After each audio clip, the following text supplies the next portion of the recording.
Hey Siri, what's 0 divided by 0? If nothing is divided by nothing, then there's nothing to divide or divide it with, and the division never happened. So my answer is no.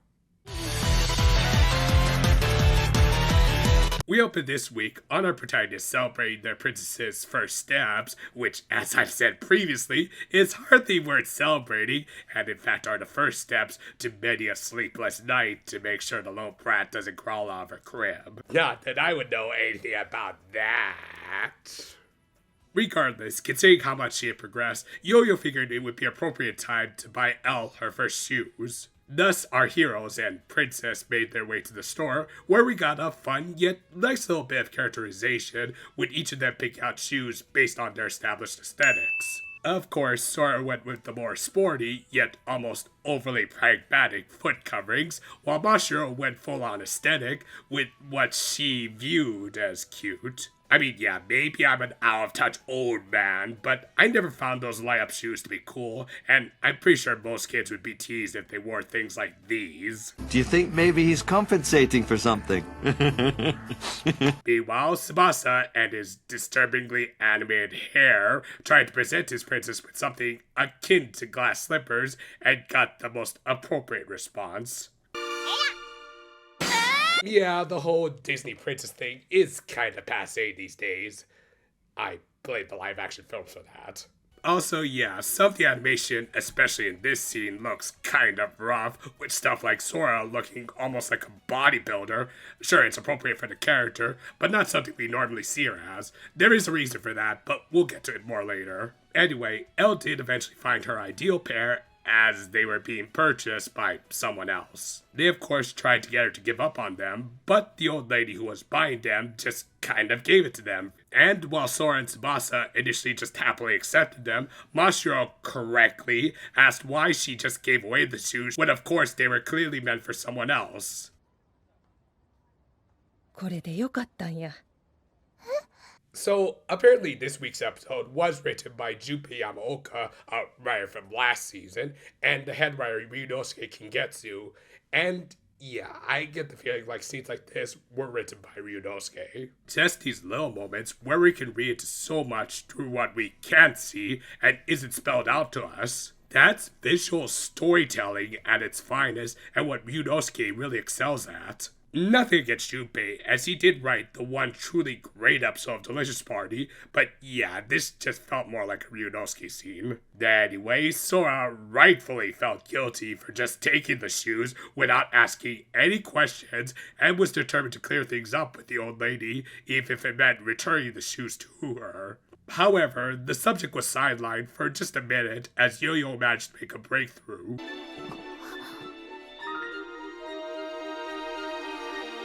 Oh great, this is gonna be a clip show, isn't it? Well, actually no. I mean, that's why I thought this episode was gonna be based on the previews, but other than one more scene later, there wasn't much recap here, so yeah, bullet dodged. Anyway, Yo-Yo had managed to get the portal to Skyland working. She did rightfully want to run a few more tests before sending the Precure and Princess through, but again, through some very nice visual storytelling, it was heavily implied that she told a little lie in order to give the trio a little extra time to spend together. Said extra time was mostly so that Mashiro could hatch things out with her friends, mostly Sora, as with the princess back in her home world, the Undark Empire would likely focus their attacks on Skyland, the land that Mashiro could logistically live in for any extended period of time, as even if she was partially Skylandian, she was born and raised in Japan. Of course, she could commute thanks to the portal, but the idea of all of them living under the same roof wouldn't be a thing anymore. Now this is what I was looking for last week, a shaking up of the status quo. Now, they could, and very well might, revert things back to Earth by having Elle move back to Yo-Yo's house, but I honestly hope not. Because this is an actually interesting change-up for Mashiro, who has to deal with being the odd one out amongst this team of mostly isekaiers. Later, Agahel was filled in on the situation and could easily tell something was bothering her old friend. Yeah, she's just really into singing the opening theme of Kamen Rider Kuga.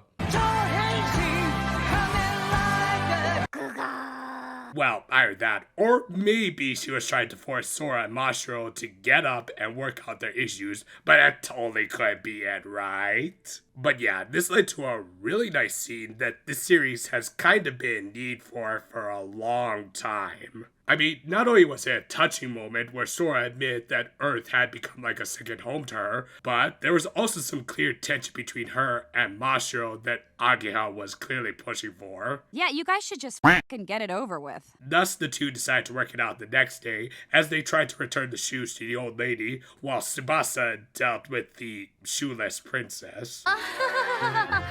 ずるいですよ、ソラさん、マシロさん。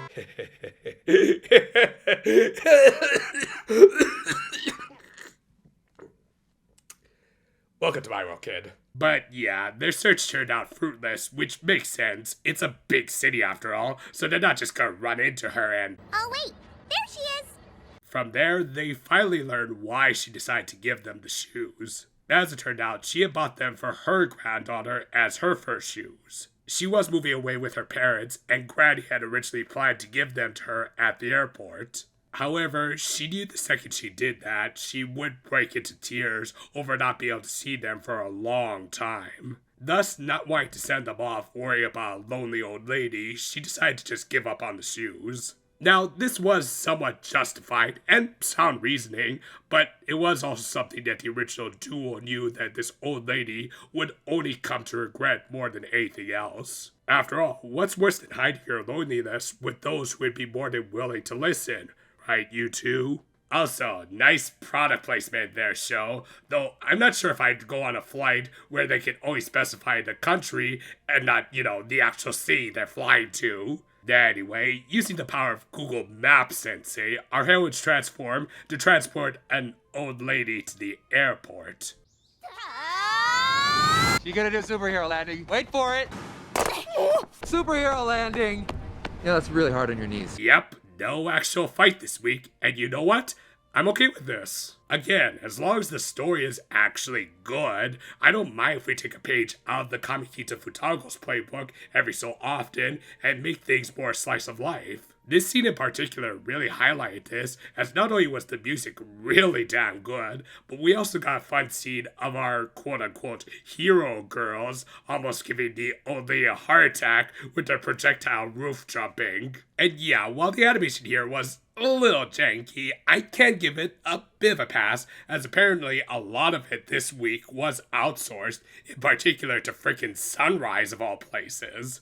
Yeah, I would have thought they'd be busy with the second season of Witch from Mercury, but I guess they could do a little extra work in between all of the memes. Anyway, they made it to the airport, and I guess the old lady didn't question why the girls in the frilly outfits were suddenly replaced with the other girls that she had just talked to. Well, whatever, this was a nice scene, so I'll give it a pass. As she had said, the Grey did indeed cry as she handed over her first shoes to her grandchild, but her son and daughter-in-law were there to share in the tears. An act that Mashiro and Sora realized that they would need to do each other eventually, as while farewells are always difficult, they are something best shared with others. Are you crying? What's that? Are you crying? Am I crying? No, I'm not crying. Oh yeah, as for the fact that they just gave away the shoes they had promised to the princess, well, thankfully they did just magically fix things, as the two had to spend the whole afternoon tracking down an identical pair. Again, welcome to my world. And with that, the episode ended with the team making their way to Skyland, where they might have to share a few more farewells. Again, hope some of this stuff actually sticks. Cameo cure this week was, of course, Mirai, and while it's nice to see her again, because of a certain other show I'm watching this season, I kind of have to throw this in. みんなと一緒にキュアエクスプロージョン This right here is the kind of slice of life episode I've been wanting to see for a while. One that doesn't need a monster of the week and is more main character and relationship focused with a little bit of plot to a side character to just get things rolling. This was executed very effectively by giving almost all the spotlight to our original duel. Sure, the animation was a little off, but again, outsourced, and none of it really looked all that bad. I guess it was only appropriate that at least part of the staff of the current Gundam series had to be in this one, with how much focus went on to the main female duo. I mean, while I still do appreciate Tsubasa joining this team, it really did feel like we were missing out on the two who really got the show started with their great relationship. In this case, seeing them deal with their inevitable separation brought upon by Yo-Yo completing the portal to Skyland through a bit of a misadventure involving a grandmother who couldn't say goodbye to her grandchild was incredibly touching and kind of brilliant in how these two seemingly unrelated tales ended up blending together all really nicely. It highlighted the strong morals both girls held in spite of literally being from different worlds, as well as their own developing relationship. Again, we don't need a big fight or even great animation to just appreciate some good writing and direction, which this had plenty of thanks to some pretty brilliant visual storytelling. As a result, this was actually one of my favorite episodes of this arc of the series. Partially because it was different from the monotony of fighting Kabuto over and over, but also for knowing when to just give our characters some quieter moments to just contemplate their feelings and emotions. Thus, overall, while last week's final battle with Kabuto was actually kind of disappointing for me, this slower-paced, character-driven episode actually kind of got me reinvigorated for what the series has to come. Elle got her first shoes, while this show got a healthy second win for me at least. Thankfully, for the most part, my voice has returned, and I sound less like I'm doing my worst Patty and Selma impersonation, or really, Marge Simpson right now. Seriously, they really should just let Julie Kavner retire at this point. But yeah, as a result, it did cut into our video making schedule significantly, as I don't want to have to record while I sound like I'm on a respirator, but I think we should be back to normal this week, so do expect some new, longer format videos soon enough. And until then though, farewell for now my friends, and anyone need some ketchup?